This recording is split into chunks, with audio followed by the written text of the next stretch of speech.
Today we are going to discuss about straight line method. Hopefully आपको इसके जो दो और नाम है वो तो पता ही होंगे, ओरिजिनल कॉस्ट मेथड और फिक्स इंस्टॉलमेंट मेथड. इसको हम एसएलएम भी बोलते हैं. ठीक है. अब देखिए ये मेथड क्या कहता है if you want to calculate the depreciation amount, आपको ये जानना है कि किस एसेट पे कितना डेप्रिसिएशन लगना चाहिए इस मेथड के अकॉर्डिंगली. तो आप क्या करेंगे, आपने फॉर्मूला यूज करना है OC minus SV upon N, where OC stands for original cost that you know. SV stands for salvage value या scrap value, जो एक एसेट की लाइफ कंप्लीट होने के बाद उसे बेचकर मिलेगी. N stands for number of years of useful life, number of years of useful life. ठीक है. तो बेसिकली इसने क्या कहा, ये कहता है सपोज आप कोई एसेट जो है वो लेते हो 10 लाख रुपए की. ठीक है. जिसकी लाइफ है दैट इज 5 ईयर्स, 5 साल उसकी लाइफ है, और 2 लाख रुपए की वो 5 साल बाद बिक जाएगी, स्क्रैप वैल्यू है उसकी. तो कहता है कि भाई आपका नेट जो एक्सपेंस हुआ,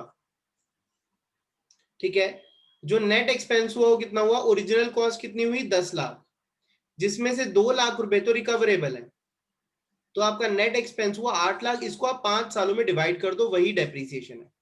दैट विल बी 1,60,000. ठीक है. तो ये एसएलएम मेथड कहता है. और हर साल कितना डेप्शन लगेगा, 1,60,000 पूरे साल का पर एनम. ठीक है. अगर कुछ महीने हैं तो महीने के अकॉर्डिंगली मंथ वाइज हम निकाल लेंगे. और अब ये जो original cost minus scrap value है, original cost minus scrap value, यही हमारा एक्चुअल एक्सपेंस है. इसी को हम बोलते हैं डेप्रीशिएबल वैल्यू. Depreciable value.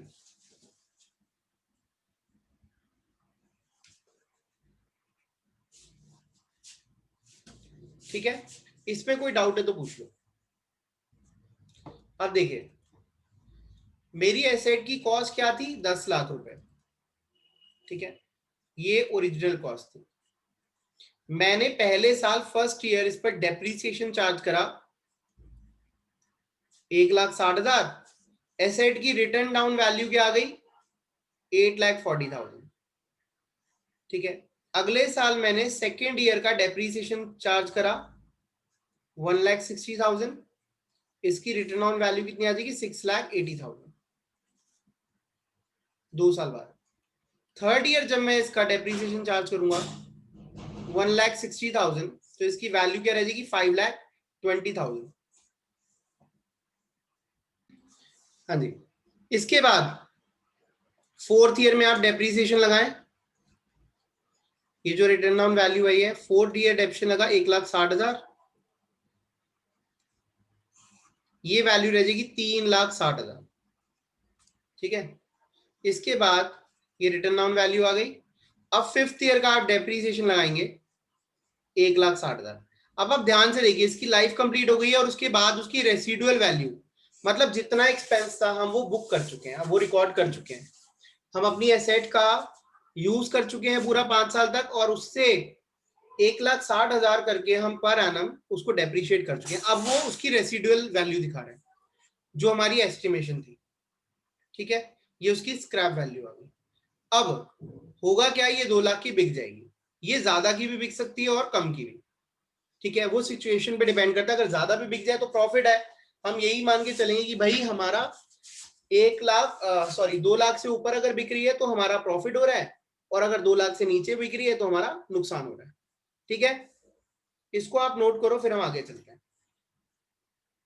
अब हमें यह सीखना है कि हमारा रेट ऑफ डेप्रीसिएशन, आपने देखा होगा डेप्रीसिएशन जो है परसेंटेज में दिया होता है, 10%, 15%, 20%.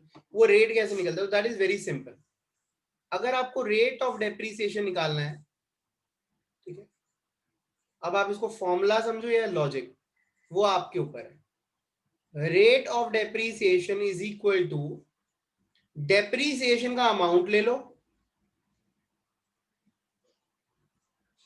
और एसएलएम मेथड में हमारा बेस क्या होता है, कॉस्ट. ओरिजिनल कॉस्ट से इसको डिवाइड करो और 100 से मल्टीप्लाई कर दो, तो आपके पास परसेंटेज या रेट ऑफ डेप्शन आ जाएगा। निकाल के देखो, इस क्वेश्चन के अंदर 1,60,000 रुपए हमारा डेप्रीसिएशन का अमाउंट है और ओरिजिनल कॉस्ट है हमारी 10 लाख। तो यहां हमारा रेट ऑफ डेप्रीसिएशन कितना आ रहा है? 16% पर एनम। ठीक है, तो इस तरीके से आप रेट ऑफ डेप्शन निकाल सकते हो। तो एक ही बात है, अमाउंट निकालो, रेट निकालो। आप हमें तो रिकॉर्ड्स के अंदर अमाउंट दिखाना है, वहां रेट तो दिखाना नहीं है, लेकिन क्वेश्चन में आपको रेट्स गिवन होते हैं।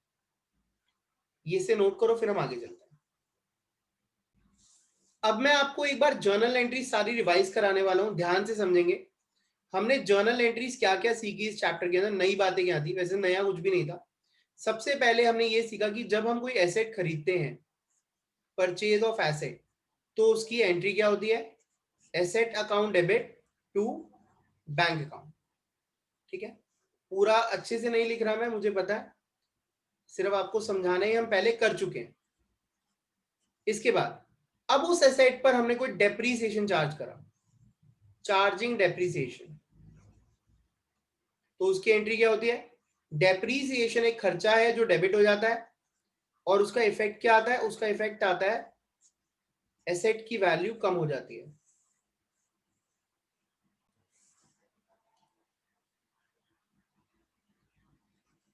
तो यहां पे एसेट की वैल्यू रिड्यूस हो गई, एसेट क्रेडिट हो गई। इसके बाद ये डेप्रीसिएशन की ए एंट्री है। बी एंट्री क्या होती है? ये डेप्रीसिएशन बाकी सारे खर्चों की तरह प्रॉफिट एंड लॉस अकाउंट में चला जाता है, तो profit and loss account debit हो जाता है टू डेप्रीसिएशन अकाउंट। ठीक है, इसके अलावा इस चैप्टर के अंदर कौन सी जर्नल एंट्रीज आपके काम की है? वो ये है एसेट को बेचने की एंट्रीज, ये भी हमने कर ली है वैसे तो। सेल ऑफ एसेट, जब आप एसेट को बेचते हैं तो उसकी एंट्रीज क्या होती है? तो ये होती है bank account debit, A entry, bank account debit to asset account.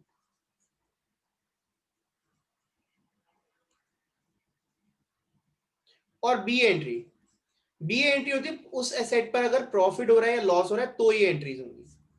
अगर प्रॉफिट हो रहा है इन दैट केस, तो asset account debit to profit and loss account, because profit जो है प्रॉफिट एंड लॉस अकाउंट में क्रेडिट होता है, like other incomes. Incomes credit होती है ना, ऐसे ही profit and loss account profit होने पर क्रेडिट करा जाता है। और अगर लॉस होता है तो ये एंट्री रिवर्स हो जाती है, उस केस में profit and loss account debit हो जाता है और एसेट अकाउंट क्रेडिट हो जाता है। ठीक है, इसमें कोई डाउट है तो पूछ लो। अब मैं आपको इन ट्रांजेक्शन्स के लेजर्स बनाना सिखा रहा हूं कि इनका लेजर पे मतलब किसी भी अकाउंट पे क्या इफेक्ट आएगा। देखिए, सबसे पहले आपको ये पता होना चाहिए कि हमें कौन कौन से अकाउंट्स बनाने पड़ेंगे। अकाउंट्स टू बी प्रिपेयर्ड, इस चैप्टर के अंदर बेसिकली जो अकाउंट आपने बनाना, सबसे इंपॉर्टेंट अकाउंट तो यही है, एसेट अकाउंट। ठीक है, जब आपने एसेट खरीदी, उसे बेचा, उस पर कितना डेप्रीसिएशन लग रहा है उसका रिकॉर्ड रखना है। सेकंड, आपको बनाना पड़ सकता है डेप्रीसिएशन अकाउंट। ठीक है, एंड एक ऑप्शनल ऑप्शनल कह लो या थोड़ा सा एक्सेप्शन है, आपको एक और अकाउंट बनाना पड़ सकता है, that is provision for depreciation account. ये आप सीखेंगे बनाना। एंड एक और अकाउंट है एसेट डिस्पोजल अकाउंट, जो सिर्फ और सिर्फ एसेट को बेचने के लिए यूज करा जाता है। जब लगता है हमें ये एसेट बेचनी है तो उसको उठा के हम डिस्पोजल में, ठीक है, ट्रांसफर कर देते कि भाई अब ये बिकेगी एसेट, इसको हम यूज नहीं कर रहे हैं। ठीक है, अब मैं इनके फॉर्मेट्स के बारे में बात करूंगा। सबसे इंपॉर्टेंट हमारा एसेट अकाउंट है और अभी डेप्रीसिएशन अकाउंट के बारे में हम बात करने वाले हैं। हाँ जी, ये देखिए एसेट अकाउंट का format, left side debit side, right side credit side, date, particulars, amount. Generally इसके अंदर जर्नल फोलियो का हम इसके अंदर कॉलम नहीं बनाते बिकॉज वो वैसे भी यूज नहीं होता। अगर आप कहें लेजर के फॉर्मेट का पार्ट तो है कि जर्नल फोलियो बनना चाहिए, लेकिन हमें यहाँ बनाने की जरूरत नहीं होती, ना इसकी कोई नेगेटिव मार्किंग है ना आपके मार्क्स कटेंगे। देखिए, सबसे पहले आपको ये पता होना चाहिए बेसिक रूल, एसेट बढ़ती है तो डेबिट और कम होती है तो क्रेडिट। तो क्रेडिट साइड पे जो भी एंट्री जाएंगी वो एसेट को कम करने का इफेक्ट होगा उसमें। ठीक है, अब यहाँ देखिए, सबसे पहली एसेट हमारे पास कितनी एसेट्स ऑलरेडी है उसको हम यहाँ लिखते हैं to balance BD, opening balance. Let's say मैं डेट डाल देता हूँ 1 अप्रैल की और हमारा ईयर है 2020-21। ये हमारे ओपनिंग वैल्यूज है जितने की एसेट हमारे पास ऑलरेडी थी। ठीक है, उसके बाद अगर हम कोई भी एसेट खरीदते हैं तो वो यहाँ आती है। अगर हम पेमेंट कर रहे हैं तो टू बैंक अकाउंट, और अगर हम उधार पे खरीद रहे हैं तो टू वेंडर्स अकाउंट। ये हमारी परचेज की एंट्री आ गई यहाँ पे। ये हमने परचेज करी है एसेट, इसको मैंने दूसरी इंक से भी लिख दिया। ठीक है, अब देखिए जब एसेट की वैल्यू कम होती है generally at the end of the year asset की वैल्यू पे डेप्रीसिएशन लगता है, तो यहाँ पे आ जाता है बाय डेप्रीसिएशन अकाउंट। अगर आप जर्नल को लेजर पे पोस्ट करें तो डेप्रीसिएशन लगने की एंट्री क्या होती है, डेप्रीसिएशन टू एसेट। तो एसेट अकाउंट क्रेडिट हुआ ठीक है, और किसकी वजह से, बाय डेप्रीसिएशन। ठीक है, ये डेप्रीसिएशन लग गया एसेट पर, generally at the end of the year लगता है। ठीक है, या फिर एसेट हमारी बीच में अगर कभी बिक जाती है तो वहां तक का डेप्रिसिएशन लगता है। फॉर एग्जांपल मैंने 6 महीने एसेट यूज करी, पूरे साल यूज ही नहीं करी, तो 6 महीने का हम डेप्रिसिएशन लगाते हैं। ठीक है, अब और क्या क्या क्रेडिट साइड में चीजें आ सकती है, एसेट अगर सेल आउट हो रही है। ठीक है, अगर एसेट सेल आउट हो रही है तो यहाँ आता है बाय बैंक। जनरली हमें पैसा मिलता है तभी हम सेल करते हैं, उधार पे हम कोई अपनी एसेट बेचता नहीं है। ठीक है, तो ये आ गई सेल की एंट्री, आपकी एसेट सेल हो गई, सेल ऑफ एसेट। ठीक है, अब इसके बाद उस एसेट से जुड़ा प्रॉफिट और लॉस। मैंने कहा था कि अगर लॉस है तो वो डेबिट करा जाता है प्रॉफिट एंड लॉस अकाउंट में। तो अगर वो प्रॉफिट एंड लॉस अकाउंट में डेबिट होगा तो यहां वो क्रेडिट हो जाता है by profit and loss account. तो यहां पर जो फिगर आती है that indicates loss on sale. ठीक है, और अगर प्रॉफिट होता है तो वो यहां आ जाता है, सिंपल सी बात, to profit and loss account that indicates profit on sale. ठीक है, आपको पता है एक अकाउंट डेबिट होता है दूसरा क्रेडिट होता है। हाँ जी, अब इसके बाद at the end of the year जो हमारे पास एसेट की वैल्यू बच गई है उसको हम यहाँ दिखाते हैं by balance CD. CD means closing balance, CD indicate किसको करता है, क्लोजिंग बैलेंस। और हमारी दोनों साइड्स हमेशा इक्वल होनी चाहिए। अगर मैं एक इमेजिनरी फिगर्स पे काम करूं तो देखिए, लेट्स से मेरे पास 10 लाख की एसेट थी, मैंने 5 लाख की और खरीद ली। ठीक है, 3 लाख की मैंने एक एसेट बेच दी जिसपे मुझे 20,000 का घाटा हो गया। ठीक है, और डेप्रीसिएशन लगा 1 लाख का। ठीक है, अब देखिए बैलेंसिंग फिगर हमें क्या इंडिकेट करेगी, 10 और 5। डेबिट साइड 15 लाख आ रहा है, क्रेडिट साइड आ रहा है 4,20,000। तो इसका मतलब ये जो बची हुई फिगर है 10,80,000, ये क्लोजिंग वैल्यू है हमारी। इसमें कोई डाउट है तो आप पूछ सकते हो। तो ये क्वेश्चन है, एक बार रीड करिए इसको। Mister Sharma has machinery worth ₹10 lakh on 1/4/2020. He bought another machine for ₹5 lakh on 1/10/2020. Dates are important. Depreciation is charged at the rate of 10% per annum as per SLM, straight line method. हमें machine account बनाना है और depreciation account बनाना है। अब देखते हैं, machine account तो मैंने आपको थोड़ा बहुत एसेट अकाउंट का फॉर्मेट बताया था। डेप्रीसिएशन अकाउंट कैसे बनते हैं आपको सिखाऊंगा, बहुत इजी है, कुछ भी डिफिकल्ट नहीं है उसमें। ठीक है, फॉर्मेट बनाइए फटाफट। एक और चीज याद रही है, डेप्रीसिएशन अकाउंट और मशीन अकाउंट बनेंगे, ये 1 साल के नहीं बनेंगे, फॉर 4 years बनेंगे, 4 साल तक। आपने 4 साल की एंट्रीज करनी है, इसमें दिखानी है। सो फॉर्मेट इज रेडी। याद रहे कुछ बेसिक्स आपको समझने हैं जिससे आपके मार्क्स जो है 1-1, 2-2 नंबर कटते हैं। कई बार कई टीचर्स पूरा क्वेश्चन ही काट देते हैं, इसमें उनकी कोई गलती नहीं है, वो परफेक्शन देखना चाहते हैं तो परफेक्शन हमें दिखानी है। डेबिट और क्रेडिट यहाँ पर लिखना है। फिर आप जिसके लेजर बना रहे हैं, आप बना रहे हैं in the books of mister Sharma, तो उसका नाम आएगा in the books of mister Sharma. और आप कौन सा अकाउंट बना रहे हैं, यहाँ पे मशीन अकाउंट बना रहे हैं, तो यहाँ मशीनरी अकाउंट लिखेंगे। ठीक है, अब ये कॉलम्स के अंदर तो आना है date, particulars, amount, date, particulars, amount.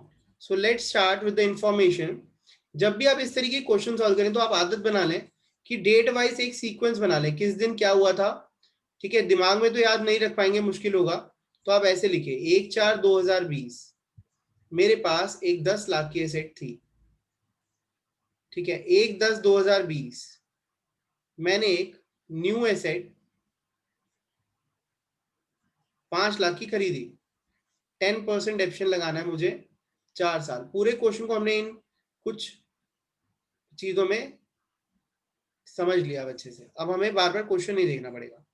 तो पहला ईयर है हमारा 2020-21, बहुत अच्छा लगेगा आपको ये करने में, और इससे आपका लेजर मेकिंग इंप्रूव होगा। देखो यहाँ पे सबसे पहले 1 April 2020 we already have opening balance to balance BD. कितने का है? 10 लाख का ऑलरेडी बैलेंस है। उसके बाद इसी साल में हमने 1 अक्टूबर को एक एसेट खरीदी टू बैंक, ठीक है, मशीन टू बैंक, 5 लाख की हमने एक एसेट खरीदी, ठीक है।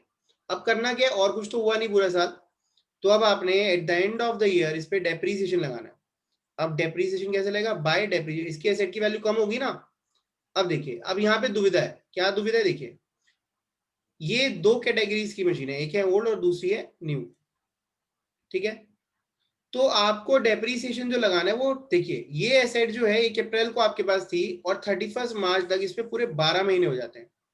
मतलब जो ओल्ड एसेट है 10 लाख की, इस पे तो पूरे साल का डेप्रीसिएशन आप लगा सकते हो, क्योंकि आपने पूरे साल यूज करी है 1 लाख रुपए।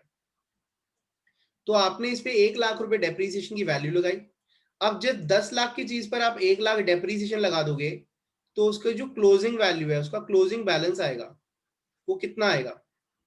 10 में से 1 लाख कम कर दोगे, 9 लाख, ठीक है। लेकिन अगर मैं न्यू की बात करूं, न्यू वाली जो है वो 5 लाख की आपने खरीदी है, वो भी 1 अक्टूबर को। तो 1 अक्टूबर से लेके 31 मार्च तक साल नहीं होता, ये सिर्फ 6 महीने होते हैं।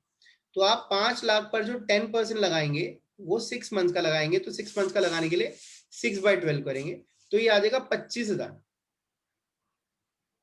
ठीक है। अब 5 लाख की चीज की वैल्यू 25,000 से कम हो गई, तो वो रहेगी 4,75,000 की, ठीक है। अब देखिए टोटल कितना डेप्रीसिएशन लगा, आपने ऐसे ही लिखना है बिल्कुल 1,25,000, तो टोटल यहां पर आएगा, और ये लाइन आपने जरूर डालनी जैसे मैंने डाली है, 9 लाख प्लस 4,75,000, 13,75,000।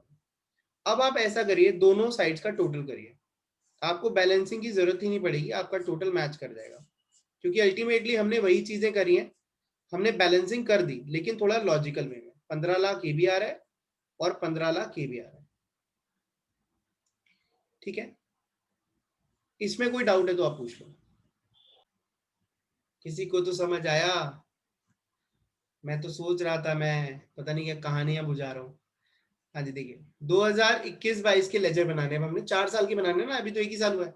अब आगे देखिए, 1 अप्रैल को ये जो क्लोजिंग बैलेंस यहाँ था, ये ओपनिंग बैलेंस में आ जाएगा, ठीक है। एक दिन का अंत, दूसरे दिन की शुरुआत, ठीक है। ओल्ड और न्यू फिर से अलग अलग कैटेगरी में आ जाएंगे यहाँ पे, क्योंकि हमें पता होना चाहिए ओल्ड की कितनी वैल्यू है अलग अलग, ताकि ओल्ड मशीन बिके तो हमें पता हो कितना उस पर फायदा है, नुकसान हो रहा है, और न्यू कितने की बिक रही है उसकी अलग वैल्यू पता हो तो बहुत बेटर रहेगा। देखिए 4,75,000, तो ये आ गया 13,75,000। अब क्या करना है, इस साल तो कुछ हुआ नहीं, तो इस साल आपने एंड में जाना है और डेप्शन लगाना है 2021-22 बाय डेप्रिसिएशन।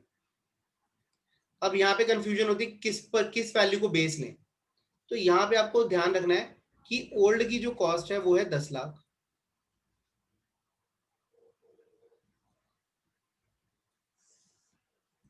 ओल्ड की जो कॉस्ट है that is 10 lakh, and new की जो कॉस्ट है दैट इज 5 लाख। ये याद रखना है आपने, क्योंकि आपको इसी का परसेंटेज लेना है हमेशा। मेथड का नाम है स्ट्रेट लाइन मेथड, जिसका बेस ही कॉस्ट है। अब देखिए 10 लाख का 10% होता है 1 लाख, और 5 लाख का 10% होता है 50,000, तो टोटल डेप्शन कितना लग गया? 1.5 लाख। अब देखिए क्लोजिंग वैल्यू कैसे निकालेंगे, अलग अलग निकालिए closing values by balance CD. अगर मैं आपसे ओल्ड की वैल्यू पूछूं तो आप कितनी बताओगे? 9 लाख में से 1 लाख कम हो गए, 8 लाख वैल्यू बच गई, और न्यू की वैल्यू 4,75,000 में से 50,000 कम हो गए, तो 4,25,000 रह गई। ये आ गया 12,25,000। इसमें कोई डाउट है तो आप पूछिए, ठीक है, अब नेक्स्ट ईयर क्या है हमारा 2022-23। 2022-23 में 1 April to balance BD, old old की वैल्यू थी 8 लाख और न्यू है 4,25,000, तो ये हो गई 12,25,000। अब कुछ नहीं, इस साल भी हम डेप्रीसिएशन चार्ज करेंगे बाय डेप्रीसिएशन अकाउंट। ओल्ड पे भाई ओल्ड की कॉस्ट तो चेंज हुई नहीं, तो ओल्ड का डेप्शन भी चेंज नहीं होगा, पूरे साल का डेप्शन लग जाएगा 1 लाख और न्यू पे लग जाएगा 50,000। अगेन 1.5 लाख डेप्शन रहा। ठीक है, इसके बाद 31 मार्च को इसकी वैल्यू कितनी आ जाएगी by balance CD. Closing values बताइए। ओल्ड की वैल्यू 1 लाख से कम हो गई, 7 लाख रह गई, 8 लाख माइनस 1 लाख, और न्यू की वैल्यू 4,25,000 में से 50,000 कम हो गई, वो आ गई 3,75,000। ये आ जाएगी 10,75,000। दोनों साइड्स के टोटल मैच कर देंगे। ठीक है, अब फोर्थ ईयर आपने खुद करना है। ठीक है, फोर्थ ईयर आप खुद करिए, फिर से वही 1.5 लाख कम हो जाएगा और हमारा आंसर क्या आएगा 9,25,000 वैल्यू रह जाएगी फोर्थ ईयर के एंड पे। कोई डाउट है तो पूछ लो।